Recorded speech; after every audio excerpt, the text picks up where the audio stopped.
Hey guys, thank you Snuggles for being here. It's Tavia from Why Be Confused. I just took a quick break in between this video and the last video, but I mean, it's weeks for you guys, so I don't know why I said. I just like being honest about it. Okay, anyways, so this video is all about burnout prevention requiring reflection. And as mentioned in previous videos, reflection can be very challenging. As a high achiever, we tend to be very critical of ourselves. And so I'm going to go ahead and go over a few things to keep in mind while dealing with the reflection that is required for burnout prevention.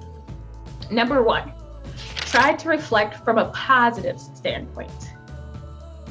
You are keenly aware of all the negatives. There's not much thought that needs to go into that. But when you reflect about what went positive. What would you prefer to feel like? What does that look like to you? What is your preferred situation? What is your preferred goal? Thinking like that will already tell you what you need to change because that tells you what you want. And reflecting back on, oh, did I burn out this time? Maybe I burnt out then, but how quick was my recovery? Not expecting a recovery to be quick, but what did you recover better than other times because you were learning better? Were you able to catch this burnout quicker? These are the kind of things that you need to think about. I expect to burn out because, as mentioned before, the society we live in, the culture we live in, it is inevitable. It's a sad fact. But with burnout prevention tactics, I can reduce my burnout frequency. So when I do burn out, I don't burn out as hard. I can catch these things early. When I am in my recovery, I know what to do for my recovery because I know what made me burn out to begin with. So when you reflect from a positive standpoint, not a criticism. This reflection is not to say all the things you did bad. It's not to judge you. It is simply to state facts. Fact, I burnt out. This burnout was quicker than before. I was able to recover better. I almost put myself into coming out of recovery too quickly because I overestimated X, Y, and Z. Like there's all sorts of ways to reflect back on this. And then also, what burnout prevention tactics was I lax on before I burnt out? What burnout prevention tactics was I really good about? What have become habits? What aren't habits? Think of it from a more positive, factual standpoint versus a criticism of yourself. 2, and this is going to be a very similar point. Include what you did right. Okay. I implemented my sloth days. I adjusted my calendar. Those things are working. I did not burn out as quickly this time around. Okay, so now I know where to focus my attention. I know those things are not what needs to be adjusted. So think about what you did right?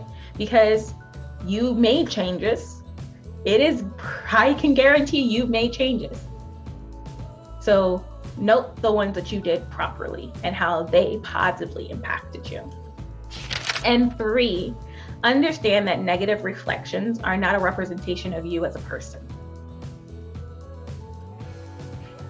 Reflecting back and noticing that something wasn't done as well, or something didn't make you feel as good, that does not mean you were bad, or you're a trashy person, or you aren't good at this. That negative reflection just shows room for improvement. And you're always going to have room for improvement.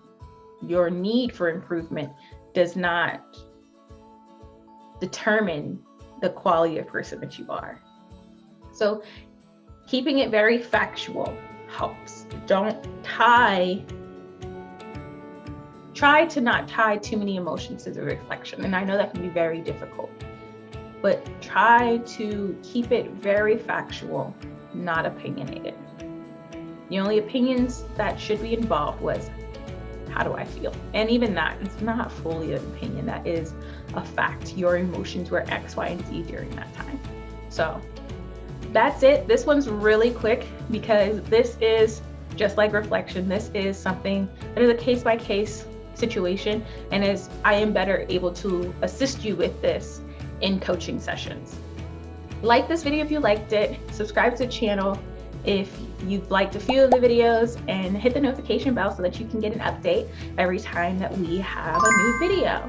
If you have any questions for me, because this topic can be a little more broad, go ahead and write them down in the comment section. I'm more than willing to assist you there, or you can @ me at YBConfused on Instagram.